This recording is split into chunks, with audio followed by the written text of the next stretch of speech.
welcome to the Talking Crop podcast. I'm your host, Kathryn Seebruck. I'm a commercial agriculture educator with University of Illinois Extension, serving Daviess-Stephenson and Winnebago counties. Talking Crop is a seasonal podcast held during the growing season between the months of May and September, and in each episode, I'll be bringing on a guest expert to discuss current trends, growing season outlooks, and research updates. So when I was deciding who to have as my first guest speaker, I initially had a really hard time because I just couldn't choose a specific topic. I couldn't choose a specific speaker, but I eventually made it easy on myself, and I realized that as a weed science person myself, I should just bring on a weed science person as my first guest, and that's exactly what I did. And so my first guest for the Talking Crop podcast is Dr. Hager, who is the University of Illinois Extension weed specialist. Dr. Hager and I covered a wide variety of topics, from the importance of preventing weed seed production in order to protect your fields from future weed infestations and even potential resistance events, to the status of the EPA herbicide strategy, and a lot more in between. So I hope that you find our conversation valuable and gain insight from what we discuss. And be sure to evaluate the Talking Crop podcast by clicking the evaluation link in the video description. I promise you it is very, very quick. It just gives me feedback on what you want to hear in future episodes so that I can bring on speakers that you want to hear from and cover topics that you want to learn more about. And also remember that this podcast airs every other week, and the next episode will air on May 29th. The next guest will be Dr. Kathryn Seebruck, who is a postdoctorate research associate with the University of Illinois Crop Physiology Lab. So without further ado, here's the very first episode of Talking Crop, talking weed adaptability and more with Dr. Hager. So Dr. Hager, thank you so much for being here today on the very first episode of the Talking Crop podcast. Well, thank you for the invitation. I look forward to our conversation here. Yeah, I do as well. And you are an esteemed guest nonetheless, but you are especially esteemed today because, again, this is the very first episode. So I really do appreciate you being here today. And like you said, I think we're going to have some really good conversation. And so the first question, jumping right in here, is a little bit of a reflection on last growing season. So as you and we all know, last growing season was significantly dry, at least for the most part. Luckily, we got some very timely rains and things ended up looking a lot better than what a lot of us were expecting. But when it pertains to weeds, I saw a thing, it was kind of a mixed bag, and it wasn't just up here in the northwest corner of the state, but when I traveled around the state a little bit this summer, I kind of saw the same thing where some fields looked great and some fields just had these crazy high weed pressures. I mean, there's a small cornfield that I drove by every day that even it was being outcompeted by the weeds. So really scary situations. And so I wanted to get your take on, with those fields that had that significant weed pressure, are we going to see effects of that in this upcoming growing season? Very likely. You see, anytime that we don't do everything within our ability to try to greatly reduce or eliminate seed production, that's something that will carry through not only into the following growing season, but literally 4 years into the future. Not every seed that's was produced at the end of the 2023 growing season is going to germinate here in 24. Weeds have adapted a lot of different mechanisms of seed dormancy. And so it's something where we could really and literally see the effects of allowing weeds to go to seed multiple years into the future. Funny, well, I don't know how funny it is, but a story I'm fond of telling was years ago when the University of Illinois built, at the time, the Assembly Hall, where Illinois played basketball. I think it was in the early to mid 1960s. They did some renovation on that structure. I think it was the late 1990s, early part of 2000. And one of the first things that they did was to install some ramps on the east side of the building. So when tractor trailers would be there for concerts, they could easily back in there and unload everything for concert. Well, they had excavated a lot of soil before they installed those ramps. And they piled the soil in the very northeast parking lot. Well, by the end of the summer, you would drive by there and you could not tell that was a pile of soil because of all the velvet leaf that had grown up. Well, where'd that velvet leaf seed come from? Well, it'd been laying underneath the assembly hall for 50, 60 years. Right. So that's why we really try to emphasize, it's kind of like really a cost savings. Reducing weed seed, we have to spend some time, effort, or money to do that. But literally, it's not something that we only see the return on that investment in that growing season. We literally can see that return for many years in the future. Hmm. Yeah, absolutely. Yeah, dormancy is a very scary thing to consider when you realize how those effects can carry out into the future. So beyond that, so those weed issues when it pertains to, dropping all those seeds and them coming up later on, what other weed issues do you expect growers might see this year, if any? There'll be some. It's difficult in a state as large as Illinois, from north to south and east to west. We see more probably variability than what we do uniformity. Now, I say that, and I'll have to qualify that a little bit. The spectrum of weeds is different according to where we are in the state. Once you get north of about Interstate 80, giant ragweed becomes a very, very important weed species to a lot of farmers. Hmm. Water hemp is obviously becoming more of a problem in the northern parts of the state than what it has, in recent memory at least.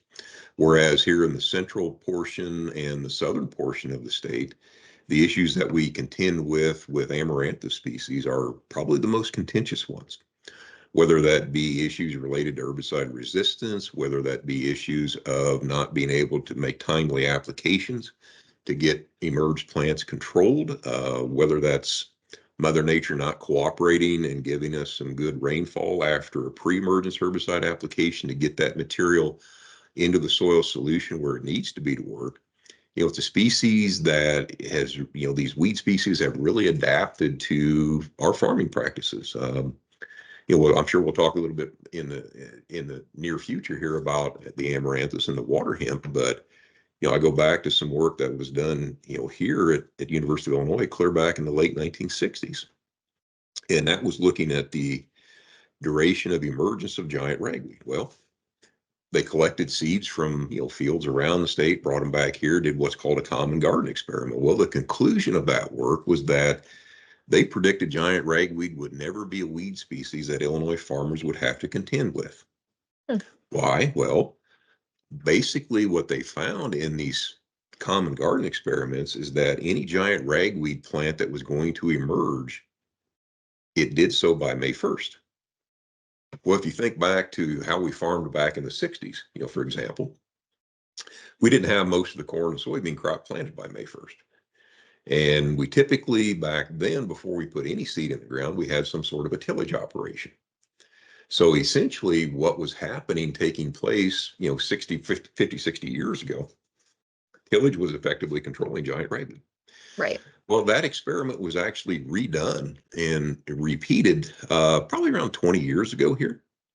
And so they made collections again of giant ragweed from fields around the state. But one difference was that in the most recent repeat of that work, they also included one or two populations that they had collected from an area that had never been farmed. I don't remember if it was a woodlot or maybe a back corner of a cemetery somewhere.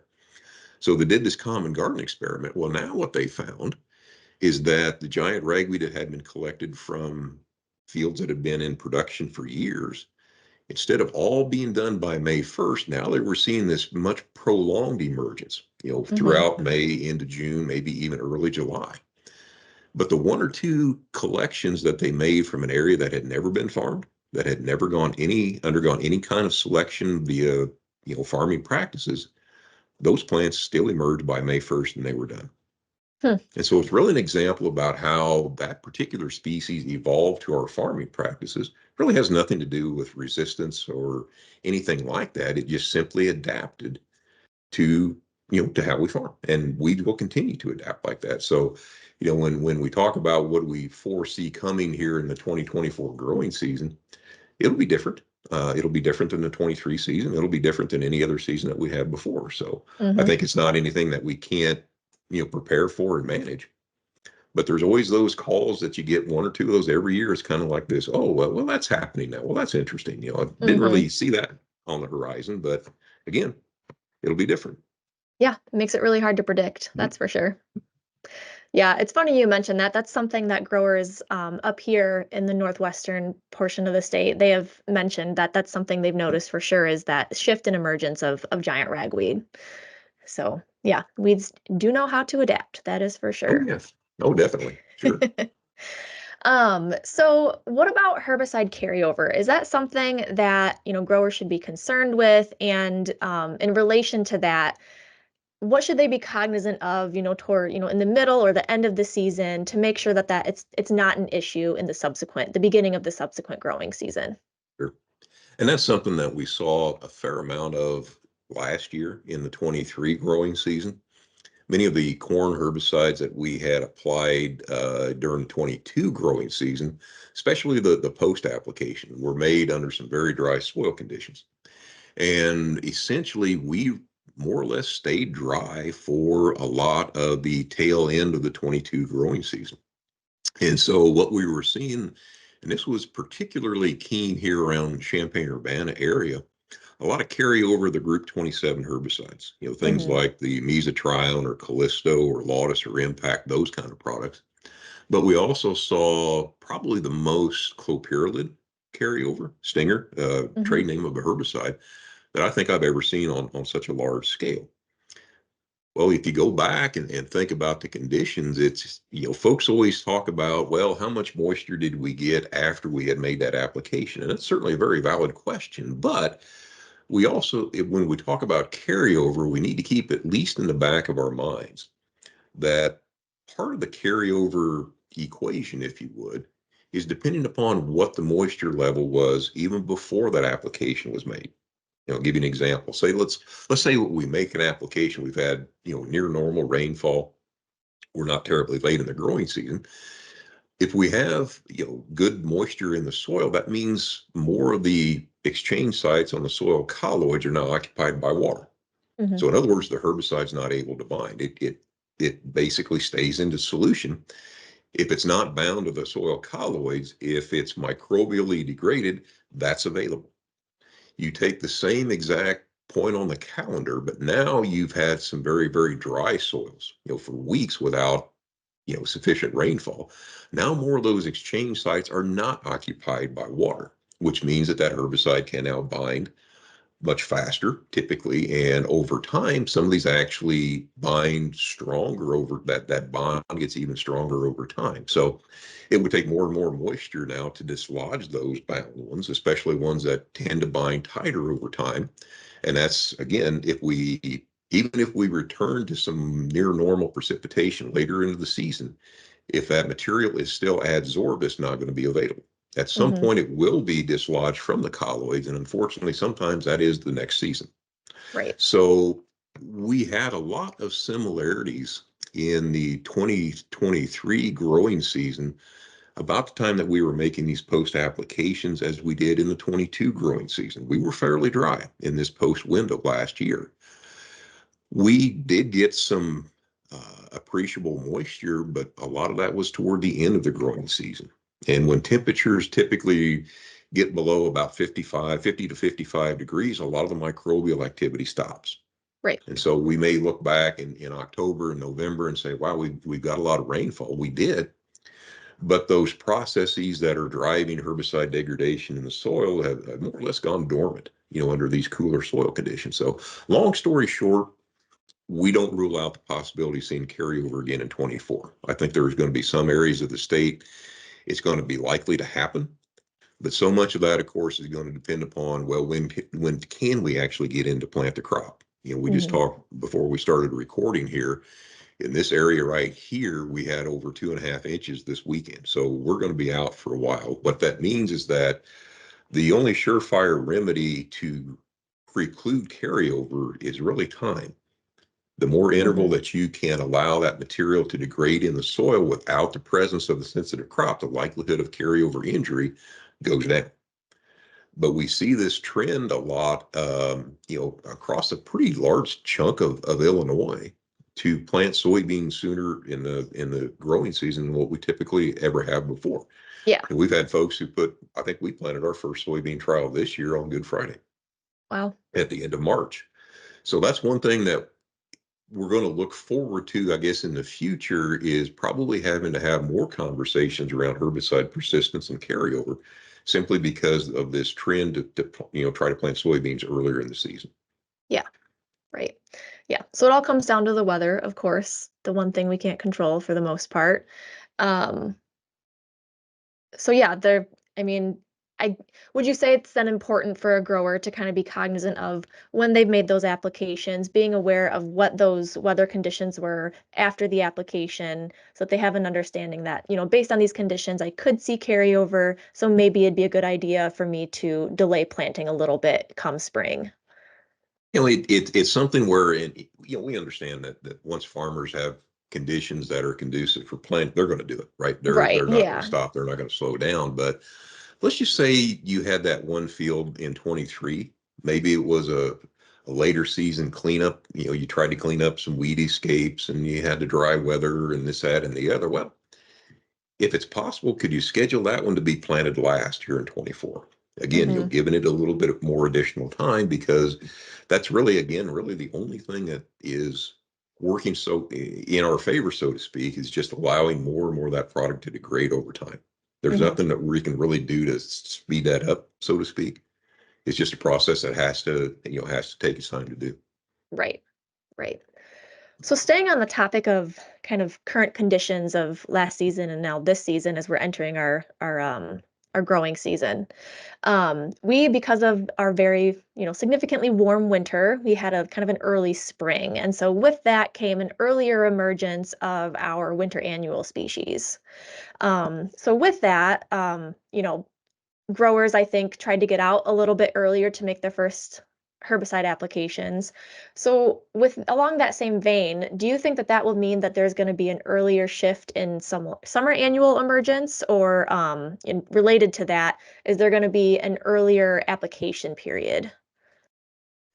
Good questions. I think one thing that we noticed here, given our relatively warm winter that we just went through, the mortality of any winter annuals that had emerged last fall, I think overall was pretty low. Hmm. So we didn't really gain, so to speak, much by controlling winter annuals by a harsh winter time. When we start to turn up the temperatures now in the spring, as most of the state has pretty good moisture right now, the temperatures are going to remain elevated now, become more seasonal. That's going to allow a lot of these winter annuals to rapidly flower, reproduce, and then start to die off. Well, again, it goes back to the seed production idea. When we see these yellow flowers in the field, for example, or the white Hmm. flowers, we're very close to making seeds. Yep. And even though we can mechanically control these species, or we can chemically control these species, or both, before we put any seed in the ground, if those winter annuals are making seed, right, that's going to be species and that's going to be seed that we'll have to contend with into the future. Hmm. It's past time for some of these winter annuals. They already have flowered and some have produced seed. But again, it's just something we got to always remember. We'll have to manage that increased seed load, for years into the future. Now, we can do fall applications. Fall applications can be very effective against some of our winter annual species. One that may not be quite as common in the very northern parts of Illinois is what it's become here is a species we refer to as butterweed. Another name of it is crestleaf groundsel. And I first saw crestleaf groundsel in this portion of Illinois almost 30 years ago. It had been more of a species in the southern part of the state, but it exists as a winter annual.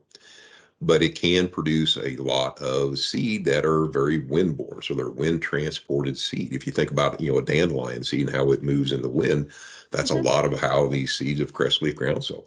That's really one of the factors I'm sure that has helped it progressively migrate farther north in the state is that, seed prevailing southern currents in the spring of the year just again move that seed a little bit farther north in the state. We actually did some research on that species so many years ago, and I forget what the exact number was, but about 95 to 98% of the butterweed that we see in the spring actually emerged the preceding fall. So again, with that in mind, how do you use that to manage the species? Well, again, if we're waiting in the fall of the year for the butterweed to germinate and emerge, well before Thanksgiving, it's there, right? So Hmm. if you have a field of concern, you can look at the calendar and say, okay, right now we're going to pencil this one in for a fall herbicide application. Or if it happens to be one that you're planning to till the ground anyway, maybe you just hold off for another week or two, instead of chasing the combine out of the field, just hold off, for another couple of weeks, let a few more of these winter annuals come up and emerge, and then take them out with the tillage operation. Hmm. Right. Yeah. So, a kind of a similar, I guess, situation when it comes to understanding, past issues that you've had to get an understanding of, what future issues you could have. I have kind of a situational question for you. Sure. And I ask this because I think some retailers have experienced this with growers. So let's say, a grower goes out and they scout to, make sure that, whether they need to make an application or not, or to see how severe an issue that they have. And so when they scout, let's say that they don't really see much weed pressure, so little to none. And so because of that, they might try to, cut corners, so to speak, in terms of Mhm. maybe not entirely skipping an application, but maybe taking a product out of the mix. And I wondered what your kind of suggestion would be for growers in those situations. Is that something that, is it going to come back to bite them?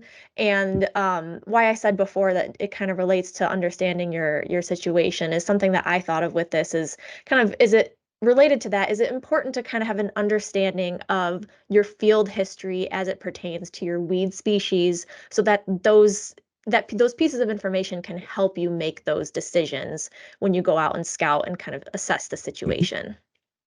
Well, you hit the nail on the head with that, and that is that scouting is really indispensable. We really can't sit back and assume that we know what's in any particular field, right? Because these things can change over time. Just because we didn't have a weed species there in 2023, that's no guarantee that it won't be there in 24. Hmm. There's been work that have, shown that seeds can be transported, obviously, in animals. There Hmm. was work done at the University of Missouri a few years ago showing that seeds of things like water hemp and palmer amaranth can actually be transported by migrating waterfowl. Well, if we don't go and look, we don't know what we have. Right. Um, it comes in really handy in that post timing. It used to be one of the cornerstones of an integrated weed management program would be to scout to know what you have, what size of it is, and then obviously, what product could you select to try to get control of that. That, I guess, 30 years ago when I started here, that was a lot more, I guess, straightforward than it is Hmm. now because, issues that we have seen arise in the last, let's say, 10 to 15 years with some of the mechanisms of herbicide resistance. That one is, it's going to be very challenging and very complicated for us because I guess the easiest way to explain this is that just because we had a material that worked, let's say last year or the season before that, there's no guarantee it's going to work this year. Hmm. Even if we, make the appropriate application based on the weed size, we have the correct we have the correct herbicide rate, the correct additives, volume. If everything is perfect, unfortunately, as we deal more with these newer types of resistance mechanisms, we really have no predictability in terms of what is going to work versus what may have worked in the past. And that's Hmm. really the challenging part of that. If we had some quick assays, for example, or some diagnostic tools that would tell us whether or not that these populations are sensitive or resistant, that would certainly be helpful, but we're many years away from having that, unfortunately. Yeah. Yeah, exactly. I'm glad you brought up resistance because we were going to kind of shift gears and talk about that a little bit. So, when I was in school, I specifically studied target site resistance. But at the same time, colleagues of mine, and of course yours, were also studying non-target site resistance.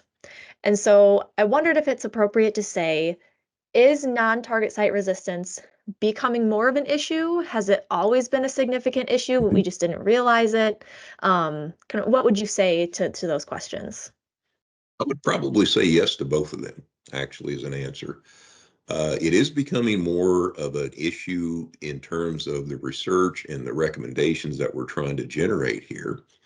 Is it something that has just all of a sudden come to the forefront? Well, that's a little bit more difficult to make a statement like that. It could have been something that was more or less lurking in the background, so to speak, all the years that we were focusing on target site resistance. We just didn't know to look for something else, right? We Right. knew what target site was. We knew most of the target sites for these herbicides that we use these days. If we were doing enzyme assays, for example, if we finally had the expertise in place now to do molecular work, but if we found something there that looked like it was affecting the target site, most of us stopped. Right? We didn't try to look any farther past that mechanism. Well, the amaranthus has really changed that. And our group here at Illinois, we probably have not focused on a lot of target site work since you left.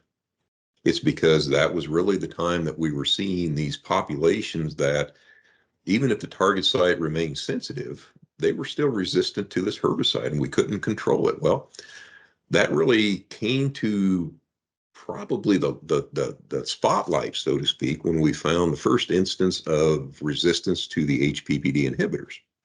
And I think I got that complaint call in 2009. We were on the field in 2010, and lab work was starting at some point after that. Well, one of the first things that we did is actually sequence the target site gene for the group 27 herbicides, and there wasn't anything there. Right. There was no change in that. So then you had to do a lot of the work that we used to do, looking at herbicide uptake, looking at herbicide translocation, and then finally herbicide metabolism. And essentially what we found out was that this now is able to, metabolize or break down this herbicide so quickly that it's not lethal to the plant. So that was really, I guess, our first, if I could use the word, foray into metabolic resistance.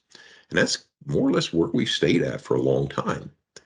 But that's only part of the story, because we see patterns now in this realm of non-target site and specifically metabolic resistance, where you can actually have a population of weeds that are resistant to a herbicide or more than one herbicide that population has never been treated with before. Right. And that happened with a population we have here in Champaign County that we came across, oh golly, close to 10 years ago now. And this was a complaint field. Retailer contacted us and said that the group 27 that they'd sprayed post in the corn had not controlled the water hemp. So they brought us some seed, and we started doing some more extensive screens in the greenhouse.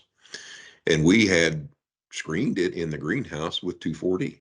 Well, the field had never been treated with 2,4-D before. And lo and behold, we were able to confirm, based on our greenhouse work and subsequent lab trials, that population, depending on which sensitive you want to compare it against, is up to 30-fold resistant to 2,4-D.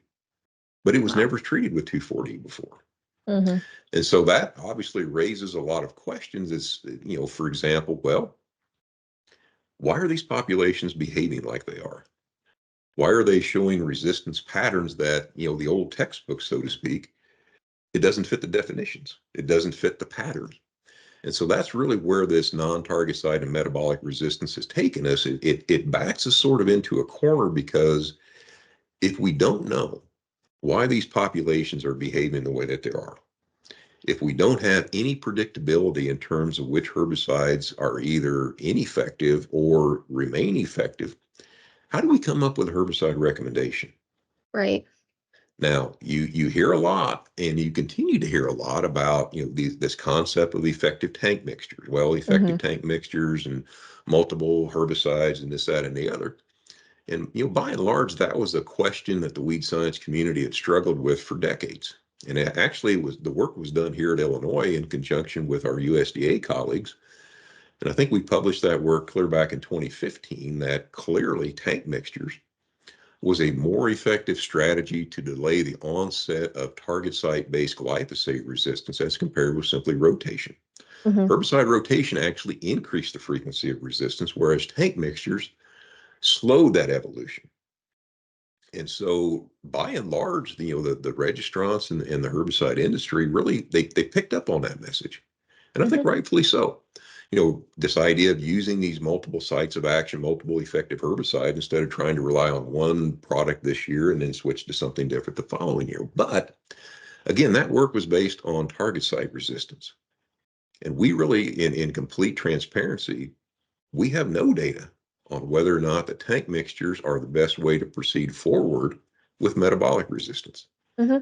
There actually has been some work that was published 2 or 3 years ago in Europe that suggested that using tank mixtures or exposing populations to multiple herbicides would favor the evolution or the selection for what the authors called a generalist resistance mechanism. Mm-hmm. So we think of target site as being a very specialized resistance mechanism. Their argument and their data suggested that having multiple herbicides exposed in a population would select for this generalist, and what they were referring to in generalist would be the ability to rapidly metabolize or break down these herbicides. So again, I think what worries me is the message around tank mixtures. Effective tank mixtures might have gone a little bit too far now. And the simple fact is that it's very, very unlikely that we will solve a problem generated by using herbicides simply by using them differently. It's Exactly. just not going to work that way. So many years ago, at least in the messaging that we try to do, I've given up trying to make very specific recommendations, herbicide recommendations around resistance, because while we think we may know what's best, we have to acknowledge, at least in the back of our mind, that we don't know, and that we Mm-hmm. could actually be making this worse in future years by doing what we're currently doing. So that's really the reason why we've changed the messaging around the seed production. Again, we go back to where we started this conversation. If there's no seed at the end of the growing season, there's no change in the frequency of any of these resistance mechanisms. It does Mm-hmm. not change, right? It does not increase. That's really the only thing that we know right now. The other thing that we at least have to acknowledge is that any plant that does survive and produce seed, that seed may actually carry the next novel resistance mechanism into the Yep. future. Now, will we see that the following season? It may not be that noticeable, but within maybe 2 years, 3 years, 4 years, it could very well become a dominant mechanism in the population. Mm-hmm. Yeah, exactly. Yeah, I spent a lot of time this winter giving presentations on resistance.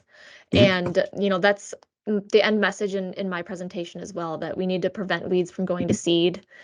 And, with that, I'm glad your last point is really significant, because I tell growers, even if you drive by and you see those one or two, seed heads hanging out in the middle of the field, and you might think, well, it's not going to mess with harvest. It's not a big deal. Well, in the future, it could become a much bigger deal than you may realize. So it's important to, get out of the truck, go pull that weed, get rid of it, and also scout in areas that you can't see from the truck. Go look to see if there are any escapes, because again, they can harbor some, serious issues in the future. And again, think about the time required, the effort required, not just as an investment for this year, because you're right. I mean, a half a dozen water hemp plants, on an acre of ground, it's not going to slow up harvest. It's not Hmm. going to slug up the combine. But yet that seed now could carry, again, this new mechanism of resistance. And if it took us 30 minutes to go walk and pull those females out before they made viable seed, you not only invested in this year, but you made that investment of your time this year that's going to pay returns for many years into the future. Hmm. My predecessor, Dr. McGlamory, had a very useful saying, or an old adage that he would say in his weed science class. He said, 1 year's worth of seeding equals 7 years of weeding. Yeah. And again, that goes back to the fact that any seed that's made in a growing season, it's unlikely all that's going to germinate and emerge the next year. There's going to be Right. some buffer in these soils that allows these populations to continue well into the future. Yeah, absolutely. So I know I said I was, spending this winter talking about resistance, and I know that you spent this winter talking about the EPA herbicide strategy. And obviously, you could give a whole presentation on that, but we don't don't have time for that today, unfortunately. But Sure. I was hoping you could, for any folks who maybe don't understand it, haven't heard your presentations, etc., can you kind of explain the overall concept of what's going on with this situation? What has happened in the recent past, and let's say within the last 5 to 10 years, is that the United States Environmental Protection Agency, which is the federal agency who is statutorily responsible for registration of pesticides, they have lost a lot of lawsuits in courts over pesticide registrations, and the basis of the agency losing these suits is the fact that the agency, the US EPA, has not followed the mandates of the Endangered Species Act. Now, the Endangered Species Act was passed, I believe it was 1973. And essentially, it does exactly what the title suggests. It protects threatened and endangered species, whether they're plants, animals, birds, fish, etc., from any action of any federal agency that could pose harm or risk to that plant or to that population. And obviously, pesticides can be damaging to, obviously, to plants, to insects, to fungi, etc. Mm-hmm. And so what the courts have ruled on is repeatedly they have ruled against EPA because EPA has not followed the mandates of the Endangered Species Act. They really have not performed the required consultations with the Fish and Wildlife Service, for example, who is responsible for the implementation of the Endangered Species Act. And so essentially the agency has said, look, we're not going to win these suits. We're not going to be able to register new pesticides for U.S. farmers to use if we continue to ignore what we're statutorily mandated to do through the Endangered Species Act. And so if you look at the entire load, if you would, or number of pesticides that are registered, their own estimate would be to follow every letter of the mandates of the Endangered Species Act for the hundreds and hundreds of pesticides that are registered. Mm-hmm. They estimate it would take about 360 years for them to do that Wow. and be in complete compliance. So obviously that's not a doable workload. Right. And so what they have elected to do now is to more or less break up, if you would, the pesticides into very broad categories. So we have herbicides, insecticides, fungicides, for example. And the agency has proposed what they referred to last year as the herbicide strategy. Well, what is that? Well, if a new registration is taking place or a herbicide is undergoing re-registration, like they all do, have to do every 15 years, then the labels would contain language designed to try to provide the enhanced protection of any endangered species. And so essentially what the agency is looking at is how can it reduce the probability of pesticides moving out of the targeted area? How do you do that? Well, so their strategies really are focusing on uh, move off by erosion or runoff, Mm-hmm. or by drift. So those are the three categories, if you would, of off-target movement. And so the agency has proposed for, let's say, for runoff or for soil erosion, a pick list of mitigation practices. And the initial proposal said, okay, for pesticide or herbicide X, for example, if you want to apply this, you have to implement a certain number of practices in order to reach a required point value. So each of these practices, the agency assigned a point value to. For example, cover crops, there's a point value. If it's a flat field, is a point value. If you farm on the contour, there's a point value for that. Mm-hmm. So it would seem as though, things like that would be a doable thing for most farmers until you actually start going through these scenarios. And because of the points that were initially being proposed, we ran these scenarios for different areas of Illinois. It was going to be extremely difficult in order to try to satisfy this point total. Number one, because as a state, we are relatively flat. So Mm-hmm. we don't do a lot of contour farming. We don't have a lot of terrace farming. So those kinds of practices would not really be applicable on most of the soils here in Illinois. For the drift reduction, the agency has proposed a whole list of things like new buffers.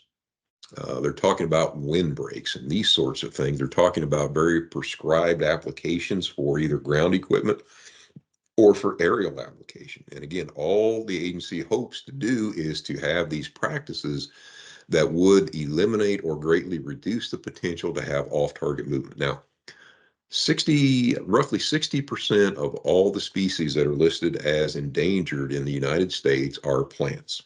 Mm-hmm. Obviously, we use herbicides to control plants. So Yep. that is part of the reason. That's actually a very large part of the reason why the agency has proposed the herbicide strategy first. In terms of volume of pesticides that are applied, of the big three, the insecticides, fungicide, herbicides were number one by a lot. Right.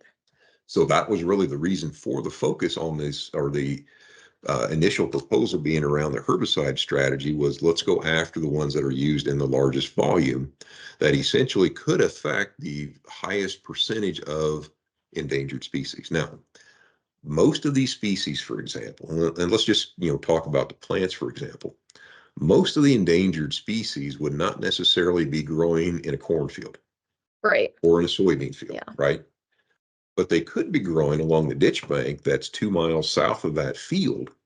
Well, what's the concern there? Again, it's going to be the off-target movement from that field. It's going to be if any of that pesticide, whether that herbicide is moving off that field after a significant rainfall event, for example, if there is runoff and erosion from that field.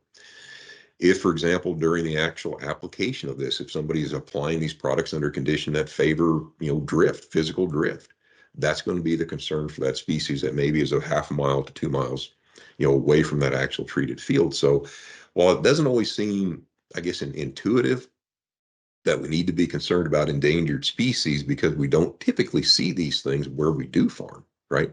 Hmm. They are here, and we do have them in Yeah. Illinois.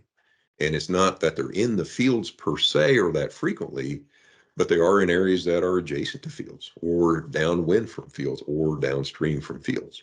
Hmm. Now, the agency received, I think, somewhere around 18,000 comments about the herbicide strategy during that comment period. And they actually went back to the courts and asked for a 3-month extension on finalizing the herbicide strategy because they had some very good comments that were made. A lot of the ag groups in Illinois put forward some excellent comments. Hmm.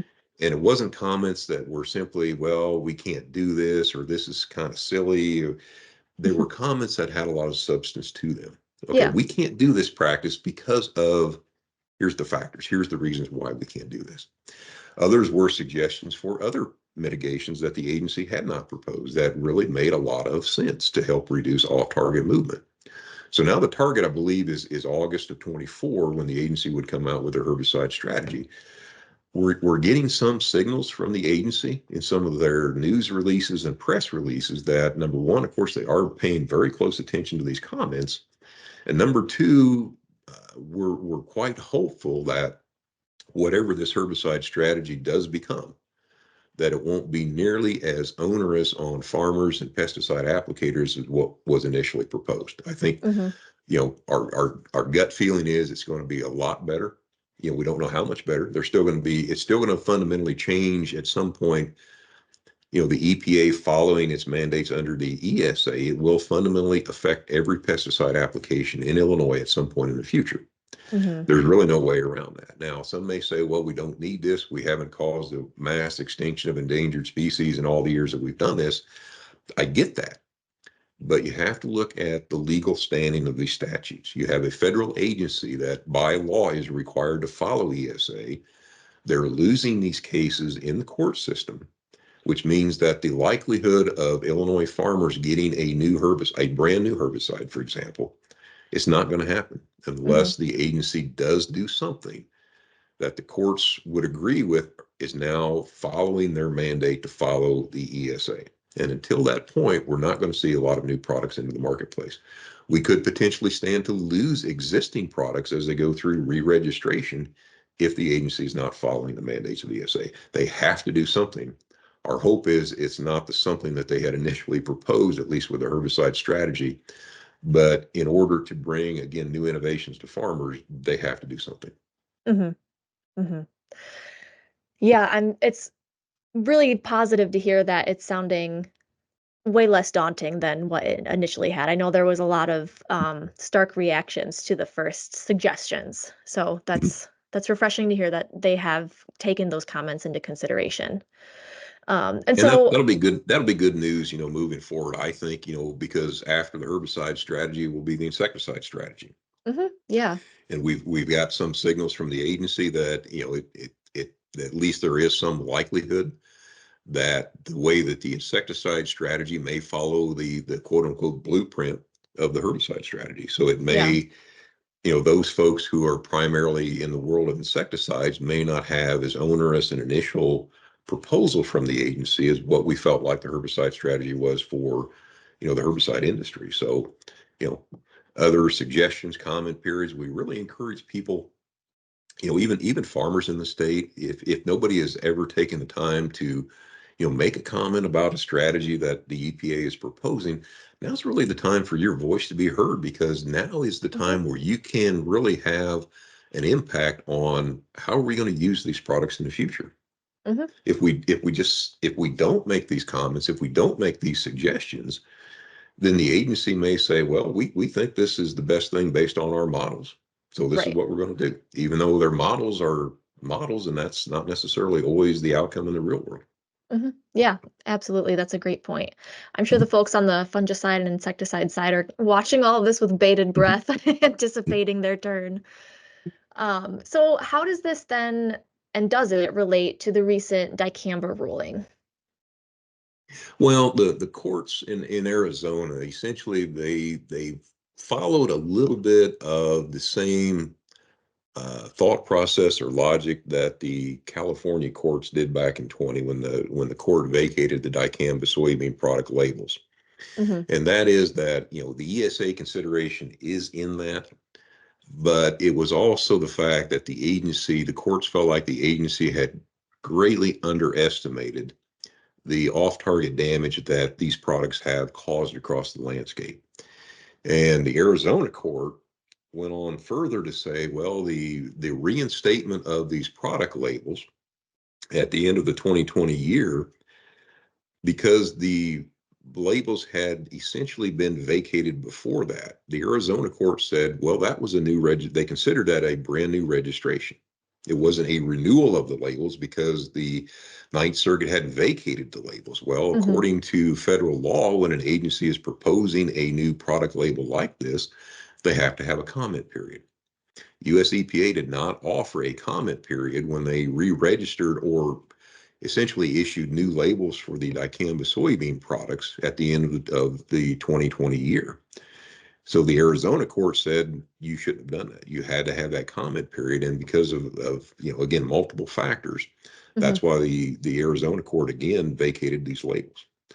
So the EPA came out, I don't remember, 3 or 4 weeks after that, with an order to use existing stocks. Hmm. So essentially what that says is that even though these labels are vacated, because the agency knows that a lot of this material is in the commercial pipeline, it is at retailers right now, ready to be used this year, they needed to come out with this existing stocks use in order to make it legal for these products to be transported and or applied. And so essentially for the take home for Illinois is that anybody who is using these products in their soybean essentially have to follow the exact same restrictions and guidelines and mandates that they did last year. Hmm. So, folks in Wisconsin don't have the same additional state restrictions that folks here in Illinois do. We have the June 12th application deadline, or V4 soybean. Hmm. We also have the application temperature requirement, or Right. restriction, I guess I should say. So if the actual or forecasted air temperature is above or greater than 85 degrees, it's a no spray day. Right. So that, in consultation about, crop watch and looking for, state protected areas, all that still remains in place. And once that deadline of either V4 or June 12th passes, then we can no longer make these applications here in Illinois. So going back, I mean, this is related, and going back a little bit to the EPA's herbicide strategy, like we talked about, it does sound like it's a little bit more of a positive, going to be a little bit more of a positive result. But let's say worst case scenario, growers do end up with potentially losing, maybe one or more herbicide modes of action as options to use, tools in their toolbox. How, looking forward at that sort of hypothetical situation, how do you think growers can adapt in that sort of a, worst case scenario? One of the other concerns that I've had with what the agency has initially proposed, at least, is that there's so many other potential outcomes that may have not really been given a lot of consideration. For example, we talk about the herbicide strategy. We haven't even touched on the pilot project that was supposed to be implemented to protect 27 different species, two of which we have in Illinois. Well, one of those was an insect species that the agency's own estimates that strategy, that policy would have impacted more than 1 million acres in which pesticides by and large could not even be applied. Mm-hmm. So let's just say, for example, and this species is very common in northern Illinois. So one question that came to mind was, well, if you had a restriction area where no pesticides could be applied, which does include farm ground, what happens to the land values there? What Mm-hmm. happens to cash rent agreements, right? Because you would, I guess, probably logically assume and argue that your productivity, if you can't use a herbicide, if you cannot use an insecticide, if you can't use a fungicide, would probably go down Mm-hmm. because you would not have those tools available to control those different suites of pests. So what would that do to land values? What would that do to land use patterns? Would a farmer just say, well, if I can't farm this and use these products, I'll just sell off the farm for development Right. or something like that?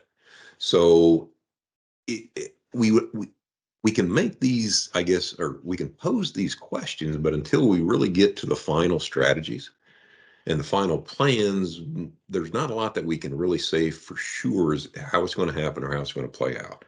I Mm-hmm. think we'll get, again, that first look at the finalized herbicide strategy later this year. My guess is it would probably not be done or completed during the herbicide application season, if you would. It's more than likely Yeah. going to come after most of our herbicides have been applied. But it certainly will be something that, farmers, applicators, retail applicators, everybody's going to have to really pay attention to this fall, assuming again that strategy is proposed on how it's going to affect applications in the 24 season. Mm-hmm. Yeah. So fingers and toes crossed for positive results from that. All right, so winding down a little bit, I have just a couple more questions for you. My first one being, so you mentioned this earlier about how water hemp has, shifted throughout the state in terms of its location. I know it used to be down in southern mostly, then central, and now it's, widespread in northern Illinois, and that all happened gradually over time. And something I've always been curious about, because I don't really hear people talk a lot about it, is the movement of Palmer amaranth, water hemp's evil cousin, I like to say. Do you think, and because they are so similar and they do a lot of the same things, so to speak, do you think that Palmer amaranth will shift more northwards as well, like water hemp has? I think it will, but I think it's going to take time. Hmm. A lot of folks may not recognize that water hemp actually is indigenous to Illinois. It's always been here. But my mentor was Dr. Lloyd Wax with the USDA ARS, and he would maintain when he was looking at fields in the southern part of Illinois back in the late 1960s, about the only species of amaranthus that he would find was water hemp. Hmm. Okay, that was in the 60s. Well, we didn't Right. really start hearing about this problematic pigweed called water hemp until the mid 90s. Well, I think part of the problem that we had was that they all look very similar when they're small. Hmm. We have one that we call red root pigweed. Well, we have about 6 or 7 different species of amaranthus in Illinois, and every one of them has a red root when they're young. Yep. So we went literally through decades and decades of misidentification of this species. Hmm. I did my first plot work with water hemp in 1996, and that actually was in Bond County, which is a 2.5 hour drive from here, right outside of St. Louis. And if you do the math on that, that's 2.5 hours of windshield time to get there. That's 2.5 hours of windshield time. That's 5 hours of driving. Yeah. Now, one would say, why are you, spending 5 hours of windshield time working on this thing called water hemp? Well, 26, 27, 28 years ago, we did not have it in this part of the state to work on. So if you think about how rapidly this indigenous weed species has now become a driver on so many more of the acres across the central and now northern part of Illinois, 25 years, if you think about that from a landscape ecology standpoint, if you think about it even from an evolutionary, 25 years is the blink of an eye. Mm-hmm. That's how rapidly this thing has really come on to be the challenging species that it is. Why is it the challenging species? There's not one reason. One in particular is the fact that it is well suited to how we farm today. Mm-hmm. Okay. It has a much longer period of emergence in the spring there's never one flush of water hemp. I always joke and tell Nope. people, if you identify a field of water hemp that has only one flush, you misidentified it. That's not how it behaves. Right. Um, the females produce a tremendous amount of seed that are very small and very easily transported on things like a combine or a piece of tillage equipment. And so as we watched this species progressively go north in the state, it was generally, the pattern was, you didn't see a field that was completely overrun with it.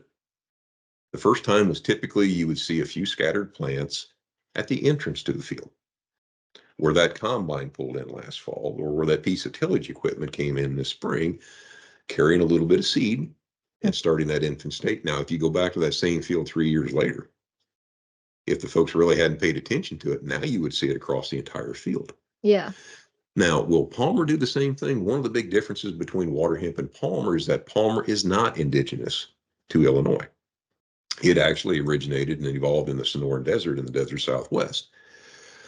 We've had a bit of a, forgive me for saying it, we've had a bit of a taste of Palmer in more northern parts of Illinois. Matter of fact, we had a field straight west of Kankakee that we worked on for about 3 seasons that was literally overrun with Palmer.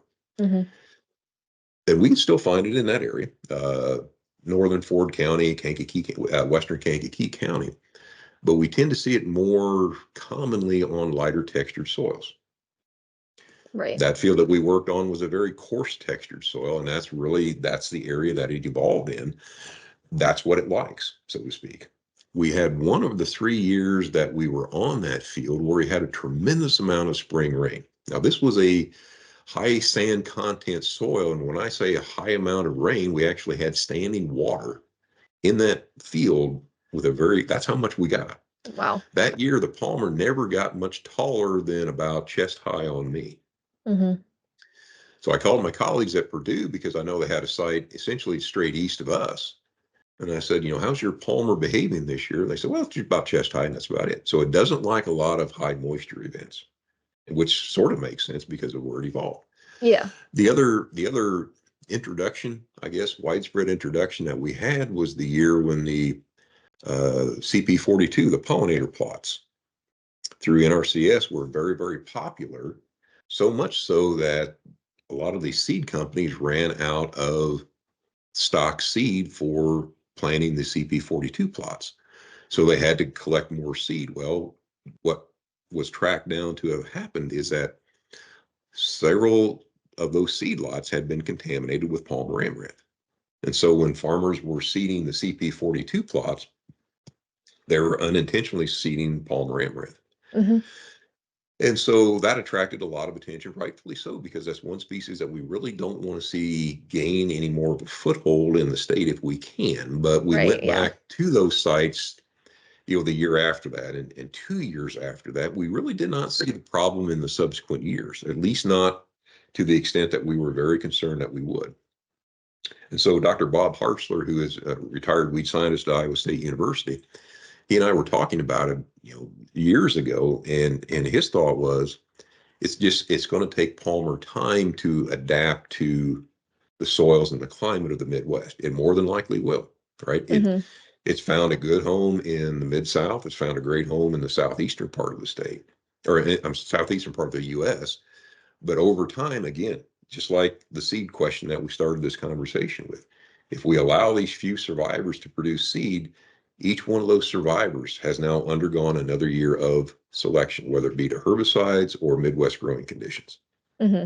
And things, we call these large areas of land where we pull in with these monster sized pieces of equipment and plant this wonderfully bred, corn seed and soybean seed. We call these things fields. Mm-hmm.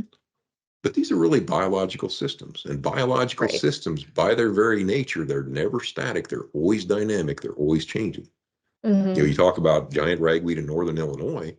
I got to be a little careful how I tell that story there. That it was once predicted that it would never be a wheat species because nobody's thrown anything at me yet before I've completed that story. But again, that's just another example about how things continue to adapt to how we grow crops. Yeah, absolutely. Yeah, adaptability, I think, is a common theme throughout Hmm. our conversation today. Hmm. So yeah, my last questions would be first, do you have any research updates or want to tell, what your group has been researching lately and anything interesting you're seeing? Generally, what we're looking on in our field programs, again, we don't see a lot of new active ingredients coming from the industry, and I think there's a multitude of Right. reasons for this. ESA notwithstanding, that's certainly a concern for a lot of registrants, and it really, I guess, we try to highlight again what the message has been for so long. What the tools that we have now, they become more precious each year, right? Because we're not Hmm. going to see a big influx of brand new novel herbicides anytime in the foreseeable future. So Hmm. we really have to, again, steward what products that we have that still work. And if they still work, it becomes even more important, in my humble opinion, that we do everything we can to try to slow this evolution of resistance down, whether that be walking fields, whether that be, flaming fields or electrocution of survivors, because we're not going to see the industry bringing out 5 or 6 or 10 new herbicides in the next 10 or 15 years. It's simply not going to happen. Hmm. The cost to develop these things is probably knocking on the door of about $400 million to bring Yep. a new herbicide into the marketplace. And if you think of the timeline for this, generally by the time that you have somebody who's making a new molecule, it's going to take about 8 to 10 years before that new molecule is ever first sold in the marketplace. Okay. Well, we talked earlier about how we have switched our research from looking more in target site resistance to metabolic. That's really been in the last 10 years. So being able to predict what the landscape would look like, during this time that you're going to have to invest $400 million, it's kind of Hmm. unpredictable. Then you have things like the ESA considerations. Now, Yes. registrants will bring new products in them. That's what they do. But I guess my point is that the new ones are going to be even more precious to steward because you have to think about stewarding these products every application. There's no 5 year, there's no even 3 year grace period where well, we're not worried about having a couple of survivors out here, they're not going to do anything. That selection takes place every application that we make, and so we Yep. really have to begin to think about stewarding these things. If there was a new herbicide, year one, you can't use it for 5 years and say, well, I'll start doing something different. No, it has to be year one. Hmm. That we really try to do everything that we can, because again, the only thing we know for certainty is the seed production part of this equation. Nothing else. Everything else is kind of up in the air right now. And let's just say we do. Let's say next year one of our labs does determine, okay, it's this gene that's responsible for this metabolic resistance in this water hemp population. Okay. I just tried to find this in the dictionary, and there's no biological law that says that that has to be the same gene in every population. Doesn't have to work that way. Right. Each one Yeah. of these things could be somewhat unique, which makes, again, predictability pretty tenuous at best. Yeah. Absolutely. So we've talked a lot about some pretty daunting and kind of scary things. So I'd like to end on a positive note and ask you, what makes you hopeful about the future of weed science? I think it's going to be I've watched this over time, and I go back to the story I'll tell from, I think it was January of 2008. That was the first time that our program came out with very specific recommendations around managing glyphosate resistance in water hemp. And my colleague Dr. Tran and I, we had sit down for hours and talked about what should go into these steps. I think we first came out with this approach. There were 5 steps. And the reason that we designed those as we did is because we knew at the time, even though we called this glyphosate resistant water hemp, right? We knew that functionally we had lost an entire class of chemistry in terms of controlling water. ALS resistance was almost ubiquitous. We also knew that resistance to the PPO inhibitors That was increasing at an alarming rate. And so we came out with these recommendations. The first one that I would start with was that not only in your soybean growing season, not only do you need to use a residual herbicide, you really need to use the label recommended rate. Now, again, that was clear back in 2008. Well, that was just one step short of absolute blasphemy. How dare you say that? We heard every possible, I won't use the word reason, I'll use the word excuse. Well, that just adds cost to our production. It can't be nearly as bad as what you're trying to make it out to be. That's just the university trying to scare us. If it ever gets that bad, somebody's going to bring something new into the marketplace to solve this problem. Well, that was 2008. Okay. Mm-hmm. There's been nothing new. Right. But we have seen this shift to people who are now doing more of this, more of an integrated approach around weed control, right? Because it's not our message. I mean, I'll be the first one to say I failed miserably about these recommendations. But yet nature forced people to do these things differently, right? If we kept relying only on this glyphosate post product and we did nothing else, obviously we'd be losing money because we can't control the weeds and they're reducing the crop yield potential. So there has been this movement, I think, toward more of an integrated system. I think the industry's done a good job on promoting approaches that are, at least more sustainable in the short term. But we have to now look at, okay, how do we extend our short-term strategy to a more long-term strategy? If we're not going to be, inundated with a lot of new herbicides, how do we now, what does a stewardship of our existing products really look like?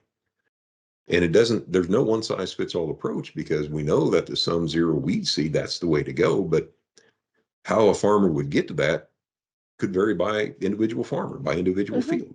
Some may still be able to cultivate stuff. Some can't cultivate stuff. Mm-hmm. Some may have access to, a crew that they can put a hoe or a weed hook in their hand and eliminate it that way. Others, that Yeah. may not be a viable option for them. Mm-hmm. So the positive thing is we do know the end of the story, right? We do know how to defeat these weed problems, but we Mm-hmm. have to be willing to step up and make these changes in order to do that. Yeah, absolutely. It's a great message. Dr. Hager, thank you so much for joining me today. I really appreciate your time, and I think we've had some great conversation, and I look forward to connecting with you again in the future. Thank you very much. Wish everybody the best here for the 2024 growing season.